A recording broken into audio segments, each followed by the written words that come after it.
Cool. In the month of February, we saw a wide range of amazing albums and EPs that were released from different genres. The artists in our top 10 include Dwson, Manu, Sipho the Gift, Artiphact, Tellaman, Dada, Shiva, Robin Third Floor, Sannie, Yugen, Blakrok, Nakhane. For those that are wondering why I'm eligible to be reviewing these albums and EPs, well, I write for one of the biggest music publications in the world, Stereofox. I make my own music under the name Sky Lounge, and I'm quite the music nerd. But hey, enough about myself.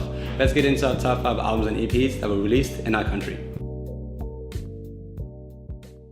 I'm actually so glad somebody released a project like this. Ambient is just my shit. So basically, Colors EP is a 3-track project by an artist named Artiphact.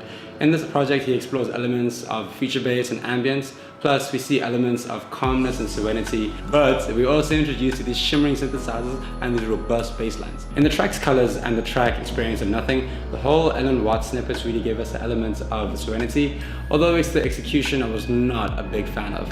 In terms of song structure, it was like speech, and then this amazing drop, and then speech again, and then the drop literally repeats itself with some really cool elements, but then after some time, things became quite predictable, and in turn it became vanilla because I know what's going to happen. The track Future was a breath of fresh air though. It features Glamaticus, who is one of the best composers of ambient music here in Cape Town, and these two created a gem that could literally be a soundtrack to a lucid dream. It had like these thick layer of atmospheric pads, it had these cute little piano melodies, plus it had these really amazingly like pitch shifted vocal samples. It was well produced.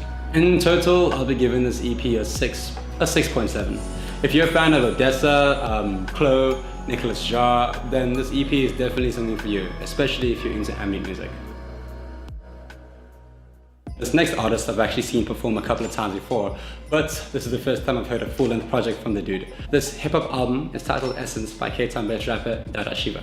I use comments on the word hip-hop for a reason. The influence from indie, electronica, experimental, and just other sorts of genres here are so prominent where you'd literally start questioning the genre of this project. In fact, just because somebody's rapping does not mean it's hip-hop. In essence, we witnessed Dada Shiva spit over the most unorthodox of instrumentals. I think the track 88 is a great example. On the track we have Didn't Find from Beat Sampras, and you should check it, Dada Shiva has this effect on his voice which makes him sound like an alien or something, plus the instrumental is moody and atmospheric, and he just goes off rambling and rambling and rambling. He just goes hard with the lyrics. He's not a catchy rapper in any way, but he delivers these lines that are sticky and unforgettable. One of them actually comes from 88. He's like, Zan, I'll be in Xanadu, as in Xanax and Malibu. That wordplay though, that wordplay. Another favorite of mine was the track I Am, and it literally goes to show why Dada is one of the bravest rappers here in SA. So there are moments where his voice is high pitched, and in the course of 4 minutes, he delivers these crazy flows backed by penetrating energy. Man's just be like, you get my point. When it comes to subject matter, Dada literally takes us on a roller coaster ride. Look at my hands.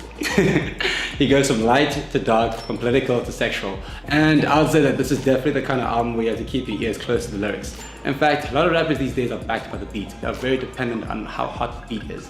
But with Dada, the lyrics are the soul food. If you're into MF Doom, Flying Lotus, and you're really into rappers rapping rap, then this is for you.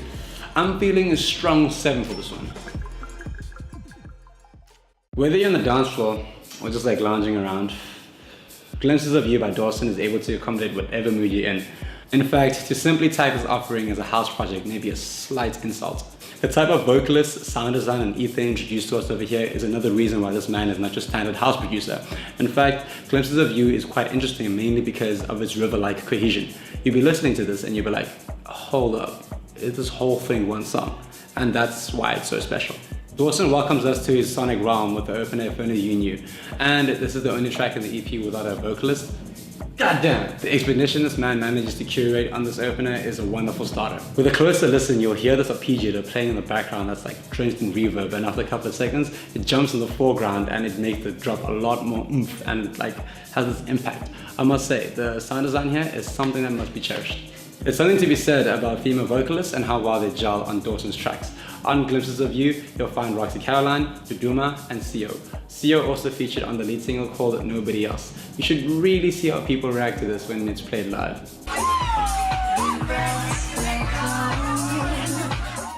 My personal favorite though is the track with Roxy Caroline, and her presence on this EP has this unique and different vibe to it. Her vocals are haunting, lofty, and the way that she hums creates this sense of airiness to a beat that's like already groovy, which creates this contradiction.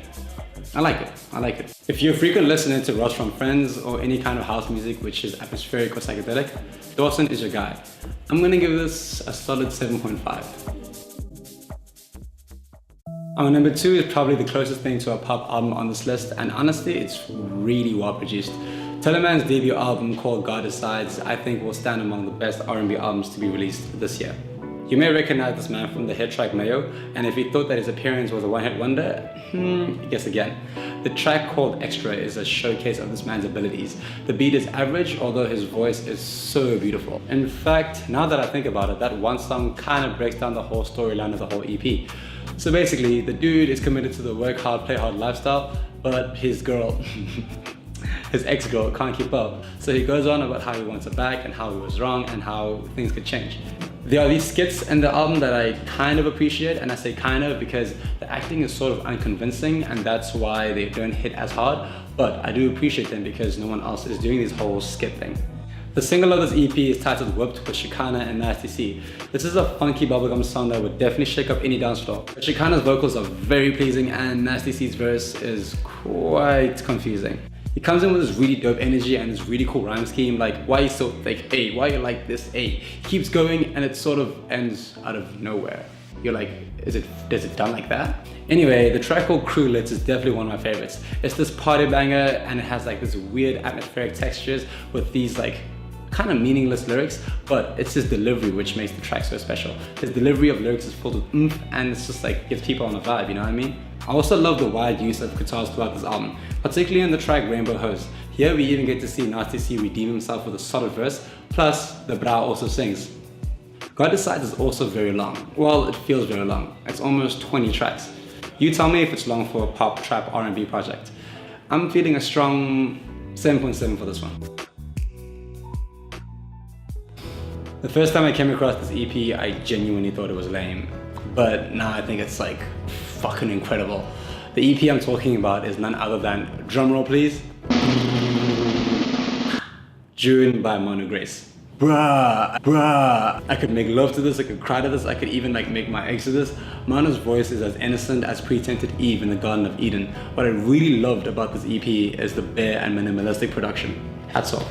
Hats off to the engineers. In many of the tracks, it literally sounds as if a large patch of the high frequencies have been rolled off to make space for beautiful vocals to play around the stereo field. In the track called Rein Her In, she states that she doesn't get how some other girls can go around and treat other women. It goes a lot deeper than this, but already in this line, it shows that she's not making a project for the sake of making a project. She legitimately has something to say.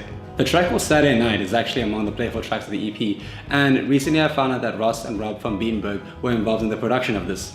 The songwriting in June seems to be inspired by relationships and their nature, from heartbreaks to unions and all the other emotions involved. Throughout the whole EP, we see Manu's voice in the front while the instruments stay at the back. But in the track, I can tell we see something different. The instruments come alive and we have like a head bumping motion and these spacey synthesizers and these subtle guitar loops. I was really impressed by that. Probably one of my favorite tracks there. I'm gonna give June a solid 8, and I'm not the only one who thinks it's the best, but Apple Music does too. And if you're into Daughter, Manu Grace is something for you. If we missed an EP or an album, please tell us. And if you'd like to submit your own album for us to review, our email's at the bottom. And thank you so much for watching. Peace.